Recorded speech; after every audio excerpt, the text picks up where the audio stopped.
Pesos, si Ate Mirna, from US, malaking ambag po niya sa ating Jollibee Spaghetti. Thank you, Ate Mirna. Si Green Dalilan, nabigay po ng 1K. Si Pops Chinlod, nagabi lang nagbigay po ng 500. So nakabili tayo ng 2 sakong bigas at hindi po sumapat. Yung iba pong sahod natin sa Facebook, dinagdag po natin sa bigas para may mauwi po yung mga bata dito po sa Tinublan Elementary School.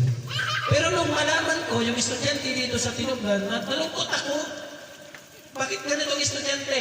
Ma'am, bakit po ganito?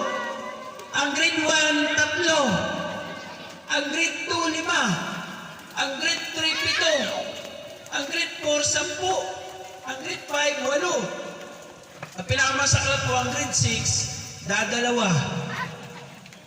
Paano pagka nag-graduation? 2 lang estudyante lang aakyat. So payo lang sa mga magulang, encourage po ninyo yung mga anak na mag-aral, magsikap. Saan ba ang pagsisikap ng magulang kung hindi pag-aaralin ng ating mga anak? Di ba? Ang karunungan ay hindi po yung mananakaw sa atin. So kung ano yung naranasan natin na hindi nakapag-aral yung mga anak, huwag natin iparanas. Kung halimbawa tayo mga magulang, hindi ako nakapag-aral. Ako sa totoo lang, grade 3 lang po ako. Nag-aaral po ako sa Barangay Manahaw, Palapag, grade 3 lang. 3 lang yung room doon eh.